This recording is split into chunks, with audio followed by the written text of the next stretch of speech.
Hello, it's MattyFBaby here to talk about the Team Rocket invasion. And if you haven't seen, Team Rocket has completely taken over Manhattan, and it's just a matter of time before they take over the rest of the world.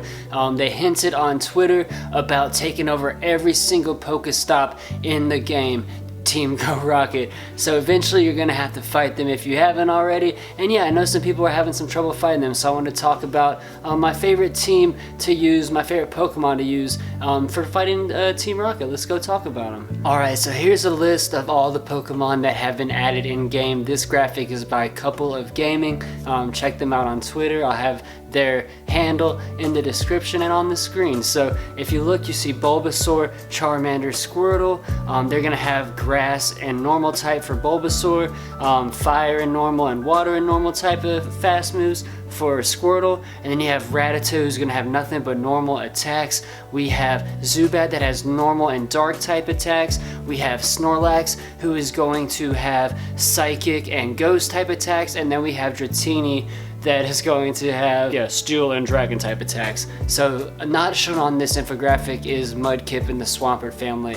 So those are gonna be all the Pokemon in games, and the reason I chose the team that I'm using right now is because they resist, they have high resistance. They're really immune and resistant to all the fast moves for these Pokemon. So I have Tyranitar, who can eat those normal type attacks. He can eat the ghost and the psychic from Snorlax, and he just does really well against Dragonite whenever you're playing a Dratini Team Rocket Grunt. So that's what we like about Tyranitar, is he's really good for fighting the Snorlax and for fighting the Dratini family with that Smackdown and Stone Edge. There's even someone that has beat the Snorlax line that has a Snorlax and then 2 Dragonites, and he beat that with just one Smackdown Tyranitar, so that was pretty cool to see.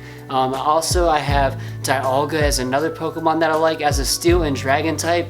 Look on the screen, it just has tons of resistances, right? It's gonna be resistant to 2 times the grass, 2 times the poison. It resists normal as well. It resists bug, flying, psychic, rock, steel, and water. So it's just another really resistant Pokemon. That information is from Go Ranger app. If you don't have Go Ranger app, go check it out. But I like Dialga because Dragon Breath and all of its resistances.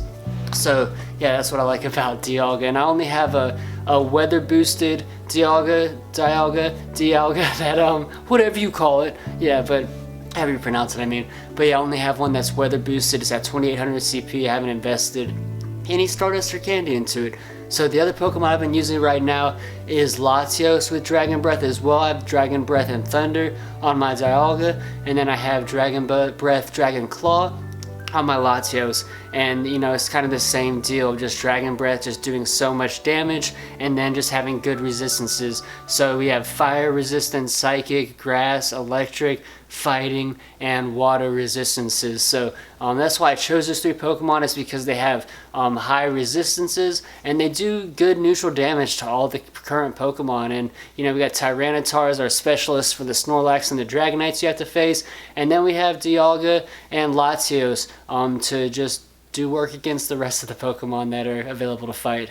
One piece of advice for battling Team Rocket Grunts is to make sure to delete your Great and Ultra League parties. That way it doesn't pull those up when you go to fight a Team Rocket Grunt. That way you can use your Master League Pokemon. So make sure that you have all your PvP parties deleted so that it will let you use Master Pokemon. You don't have to use Great League Pokemon. Just want to make sure that was clear before we get into some battles. Alright, so that's my favorite 3 Pokemon to use. This is kind of the first couple of battles that I did and that I have recorded at the moment.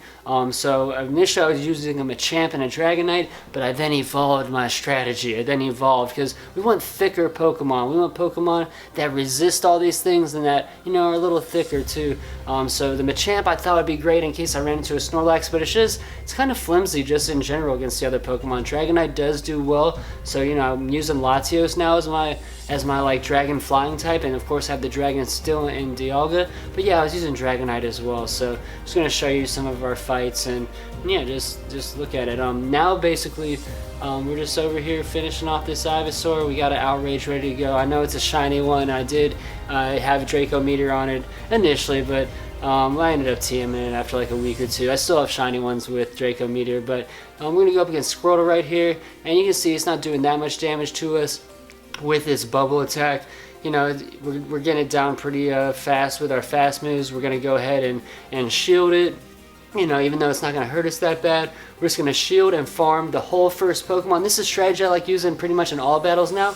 It's just fast moving the whole first Pokemon, so that when the second Pokemon comes out, I have a full charge move ready to go, and then probably a little extra energy too, so you can see we're almost at another Outrage, so that when the Blastoise comes out, we have another Outrage ready to go. So that's one technique that I like to use, and I'm going to use pretty much on every Pokemon for the foreseeable future. Yeah, just farm the first one, and then send a charge move off of the second one, and then farm a teensy bit and get another charge move off of the third Pokemon, and usually we're able to take it out with one Pokemon. So here we go, our next battle. It's going to be still Dragonite. We have no health to start. We forgot to revive. Don't forget to revive. That's what I was going to say too. Don't forget to revive. But yeah, we got Rattata versus Machamp. Yeah, and we go ahead and take that down with our fighting moves. Then in comes the Bulbasaur. We have Dynamic Punch pretty much ready to go for it. But we save it because we, you know, Poison type's going to resist that. So I didn't know what was going to be in the back of this line of 3 for this Team Rocket run. So I saved my Dynamic Punch for later and just used my Dragon Breath just to take him down. It was kind of silly. I didn't really need to do that. But yeah, here we have an Ivysaur coming in at the end of this line, and we're just going to use our Dragon Claw and just do work against it. You know, Dragon Breath gets us to Dragon Claw again. Just one Dragon Claw in between the two Dragon Breaths, and just a good combo, the Dragon Breath and Dragon Claw, because it's such a hard-hitting fast move. So now we have Dialga going up against Zubat. You get to see the power of his Dragon Breath. This first match I have going at normal speed. It's not sped up like all the other matches from this video are. So you can see it just tears through it, and it has tons of health left over. And this one's only level 25 weather boosted. And now I'm going to just farm a little bit over 1 energy's worth of Thunder, so that I almost have another Thunder ready to go for the Crobat that comes after. And then I finally send it away. Boom! There, I sent it away. And now the Crobat comes out, and we almost have a Thunder ready to go.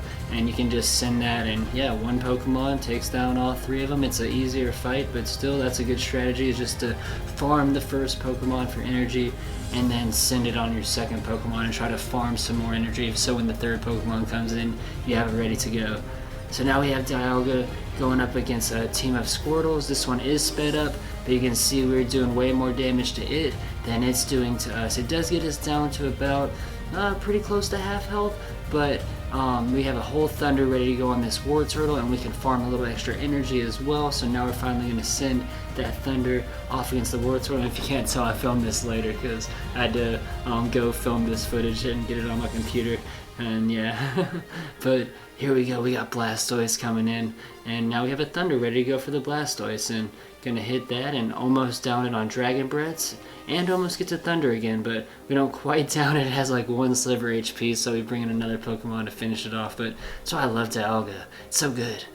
I hope that you enjoyed this video. I know that we didn't use my favorite line of 3 for the entire video, but I wanted to show you just the progression of my old battles, that there's still other Pokemon that work. Like the Dragonite did really well. The Machamp actually does do really well too. It does alright, but just to be like a more solid line of 3 that can handle all the matchups that you're going to get into, I really like having the 2 Dragon Breathers with the Tyranitar that's able to take care of our Dragonites and our Snorlaxes that we might come into, because Tyranitar just resists the Snorlax so hard, and the Smackdown hurts the flying type of the Dragonite. You know, it hurts a lot. It does lots of damage to it. But if you are new, I hope you subscribe for more PvP and more Team Rocket battles, and I hope that you're having fun trying to stave off this invasion. You can't take over the world, Team Go Rocket. Get out of here. But thank you so much for watching. Hope you have a nice day, and yeah, just take care. Peace out, Bell Sprouts. Bye.